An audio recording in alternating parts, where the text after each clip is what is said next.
This is Matt with Metal Express Radio. I have with me Mike from Mindwars. How you doing today, man? Good, man. How are you doing? I'm good myself. And you know what? I honestly never heard of the band until I got the guys at Metal Express Radio sent me the promo and stuff like that. I love what I've heard so far. I'm a really big fan of thrash, though. Oh, nice. Yeah, we're it's funny. We're underground, but I guess that's to be expected. There's a lot of underground metal bands nowadays with the advent of the internet and all that over the last 20 years. But I don't know. Have you've heard of my old band back in the 80s, Holy Terror? Heard of, yes. Okay, yeah. So that's kind of what we modeled this band after, was, kind of revitalizing, with sort of a modern sound, the old style of thrash. There's a lot of bands come out nowadays and they sound similar. They kind of follow the same formula. We're following the same formula, but the same formula from 30 years ago. Yeah, totally. And your new album, The Fourth Turning, is set to be released Friday, September 25th. How does it feel to have the album completed? What can you tell fans about the upcoming release? Yeah, so I'm glad. Thank you for your kind words about the promo song that you heard. We're really excited. This is our fourth album, so the title, The Fourth Turning, kind of fits. The meaning behind The Fourth Turning kind of fits with what we're going through with the pandemic and the craziness and the riots and the protests and everything. But this album really took on a different shape than our first three. So the drummer and I, Robbie Vittori from Italy, he and I met in 1989 when my old band Holy Terror was touring with Exodus and Nuclear Assault. We reconnected through the internet in 2013, and here we are now in 2020 still playing together. The new record, it's more of a collaboration. Not that the first three weren't, but I had a lot of material that I had written over the last 20 or so years, from the breakup of my old band, and I just never really came out with any of it. So our first three records were similar to that style and that sound. This one, we took a different approach. Robbie really pushed me to kind of step outside of my shell. I'm not a vocalist by nature. I'm a guitar player. I've been playing guitar since I was 12 years old. And on the first three albums, my vocals kind of sounded like a guitarist trying to sing instead of like a vocalist trying to sing. And so my vocal patterns, the melodies were a little more thought out. He also pushed me to work on a lot of extra guitar harmony, which I kind of did on our very first album, but the second two, we really didn't do as much. And then we were also in the same location. So he relocated, or he applied for citizenship, just got his green card last week.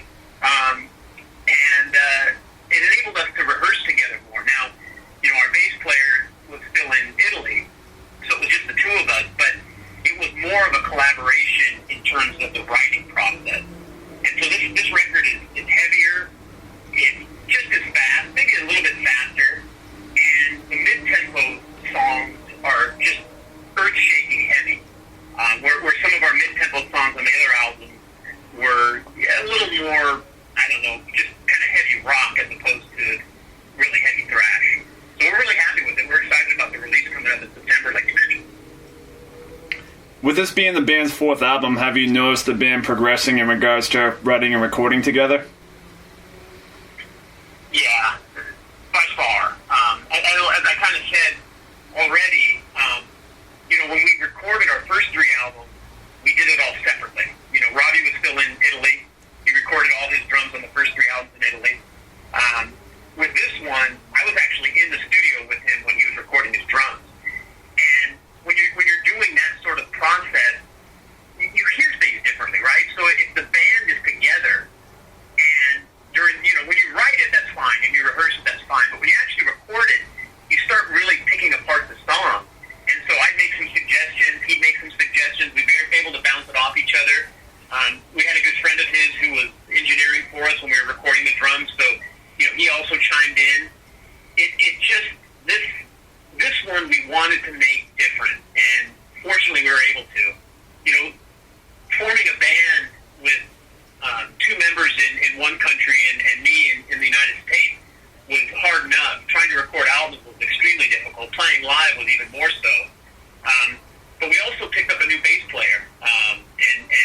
former bass player, Danny Peasy, who still lives in Italy, he moved to guitars. And so just that transition and that new bass player really added a new sound and a new dimension to our sound on this album, The Fourth Turning.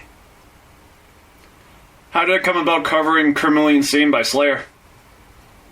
So that was a complete fluke. I think it was in December, and Robbie sent me a message. He said, "Hey, there's some guy putting together a YouTube tribute to Slayer. Do you want to be on it?" And I'm like, "Yeah, why not? I guess, whatever." Not thinking that we would be able to do it. And he sent the message to the guy. The guy said, "Sure, what song?" And Robbie came back to me, and I said, "Let's do Epidemic." That's probably one of my favorite Slayer songs. I'm a big Jeff Hanneman fan, and it was taken. So then we decided, hey, let's do Chemical Warfare.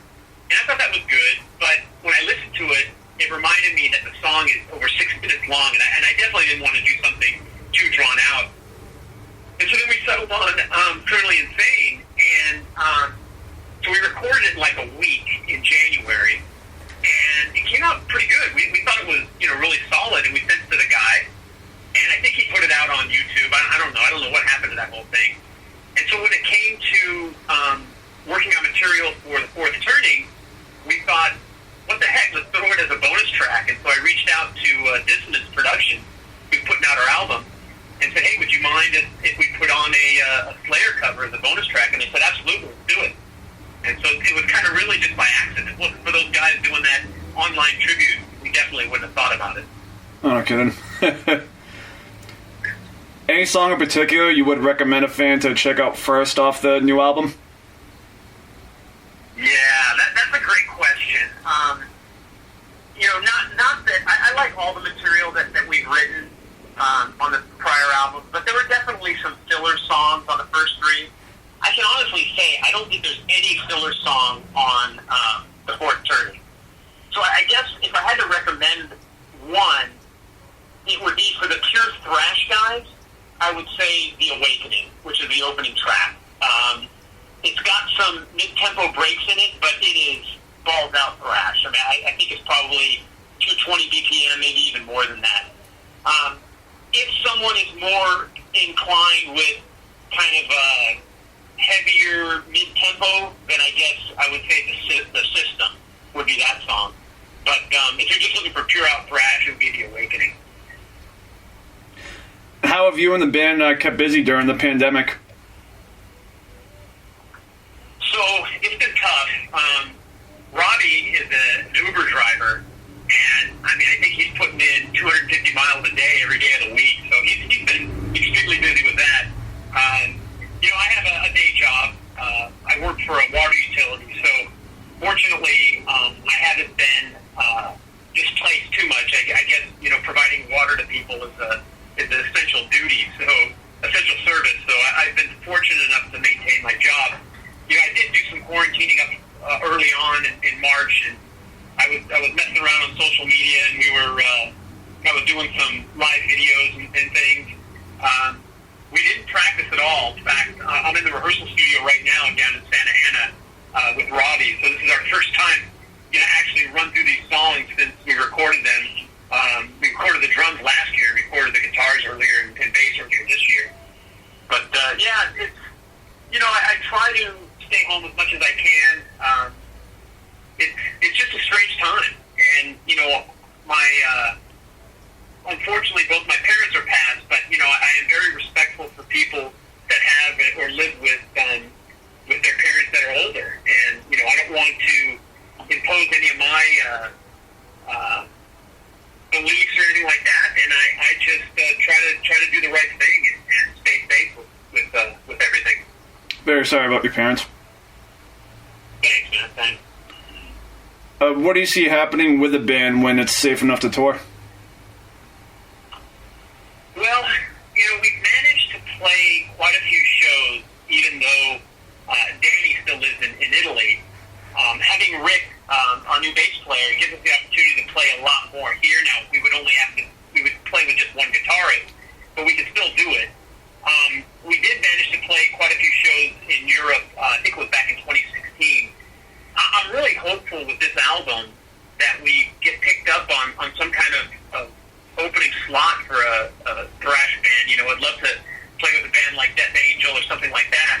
I'm hopeful that we get thrown on some kind of festival, but it's really interesting. I just don't know. We just started talking about doing some virtual shows, so we'll see how that happens. You know, if it's true that a vaccine is really on the brink and we have something by the end of the year or early next year, then I think, you know, all bets are off on that. We'll be flying high and we'll be trying to play as much as possible. But with the pandemic still here, we're trying to look for just ways that we can get our music to people. And with the fourth turning coming out in September, that's what we're really focusing on right now. 2020 is about 3/4 of the way over. What have been some of your favorite releases this year? Favorite what? Oh, releases? Yeah. So the new Onslaught is pretty powerful. I was shocked when I heard the first song that they released, and it really hit me in the face. I'm really excited to hear the new Raven. I heard the one song, Metal City, and it really brings me back to the 80s. John and Mark Gallagher are big influences of mine. I was a huge fan of Rock Until You Drop and Wiped Out, and it seems like they're going back to that style and that sound. The new Armored Saint sounds pretty good too. It's interesting that a lot of these older bands are kind of going back to their roots, and I'm hopeful that people give the fourth turning a shot and hear the power that we can bring in 2020. For those unfamiliar with Mindwars, what is one album you would recommend someone to start with? The fourth turning. You know, our first album, we have 4 albums when the fourth turning comes out. The first one, The Enemy Within, is, you know, Robbie likes to joke, it's a demo. And it kind of is. You know, I recorded in a really very inexpensive home studio setup. Most of the songs I had written back in the early 90s, late 80s. That would have probably been, some of those songs would have been Holy Terror songs. And so it was really kind of like my solo project, if you will, and just having Robbie and Danny in there as the rhythm section. So, you know, if you want to hear some of the nostalgia, the clear nostalgia of Holy Terror, that would be one. But, you know, you got to cut me some slack that it came out on a real inexpensive budget. Our next two, Sworn to Secrecy, we actually had it produced and mixed by Bill Matoyer. And so it has a clear, upgraded sound from The Enemy Within, but there are probably 4 or so filler songs. So if you're looking for pure thrash energy, the songs Sworn to Secrecy, Cradle to Grave, Scout Bounty, Twisted, those are the 4 songs that I think I'm most proud of off that album. And you know, with streaming now, people don't buy albums, so they're just streaming songs. So those would be the songs that I would lean toward.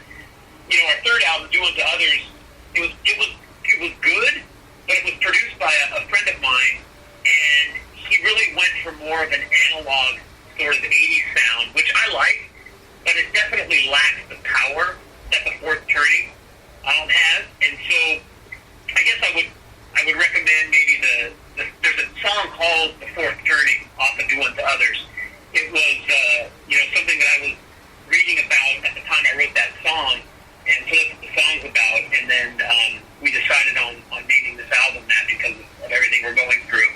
But I think those songs, in general, The Fourth Turning, the ones I mentioned for Sworn to Secrecy, and if they wanted to go back and listen to a couple nostalgia stuff off of The Enemy Within, I would recommend that. But for any new fan, I would clearly recommend waiting for The Fourth Turning and hearing what we have to offer with that, because it is a step above all of our other releases for sure.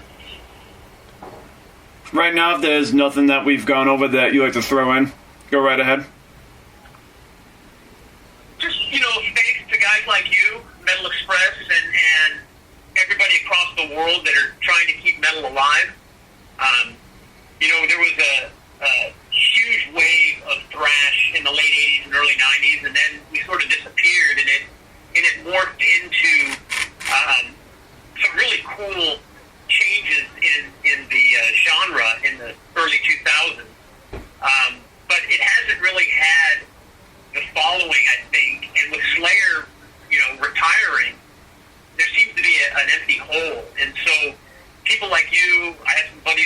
up Dave Parker, who does a internet radio show, Mr. P's Louder Than Everything Else, or something like that. You know, it's just those guys that I really pay respect to, because you're trying to keep the vibe and the movement alive. And I think there's still a lot of people out there that love thrash, and we just got to keep it going. So I say thanks, and stay safe, stay healthy, and stay metal to everybody out there. I agree, and I know you had mentioned wanting to tour Death Angel. I think you guys would be perfect paying support to Death Angel on the road. And there's so many other good bands with a new wave of thrash, like Warbringer, Municipal Waste, Toxic Holocaust. And that's why I was... Warbringer's amazing. Yeah, and I was drawn to you guys right away because the thing about the newer thrash bands coming out, of course, it's got like a new modern sound to it, but it pays tributes to bands like, Testament, Nuclear Assault. Yep, definitely. And especially, I love the fact that, you had mentioned Death Angel too. They're one of my favorite bands, and I think from that era, they're honestly the most underrated, I totally agree. So my last question... For sure. Sorry about that. My last question I have for you is, since starting the band in 2013, what have been some of your favorite memories? Yeah, so we were able to play Long Live the Loud. It was a one-off festival here in Los Angeles, and it was some young kid that put it on. It was a pure disaster in the beginning. We were supposed to go on, I think, at 4 p.m., and there were about 50 people waiting outside, and all the PA equipment, nothing showed up, and it was in tribute to Exciter. I think it was one of Exciter's first reunion shows, and it actually worked out for us. Our set was shorter. I think we only played about 20 minutes, but we went on about either 6 or 7 at night, and by that time there were probably close to 400 people already in the room. So that was probably our biggest shining moment, is putting that together. The other one, I think, was our show at a place called The Dev in London, where we were supposed to open up for, I can't remember the name of the band, and we were supposed to play The Underworld, which is in Camden. The band is Dendera, yeah. And they pulled out at the last minute, so the show was canceled. But this guy, John Viner, who's a promoter, I've known him from back in the 80s, he said, hey, we got this small little pub around the corner called The Dev. Would you like to do that? And you guys can play. You're the only band, and you can have as long as you want. And so there was probably at least 100, maybe 150 people packed in that room. Real intimate. There was this guy that came from, I think it was Hungary that he came from. And he said he was a huge Holy Terror fan. So we played a Holy Terror song for him. He said when Holy Terror toured in the late 80s, he was only 13, and his parents wouldn't let him go. And so that was a real shining moment. So those are probably two of the highlight shows that pop into my head since we've been formed in 2013, late 2013. Been a pleasure talking to you. I love what I've heard. I really hope when all is safe, you guys can make it to the East Coast. And you know what? Beautiful. I would love it. And I love that you put out there how you guys still work your day jobs. Heavy metal is the most hard-working genre out there, and you do it because you love it. You don't do it because you're bringing cash in. So I salute you guys for doing that. Hey, thanks, man. I really appreciate that.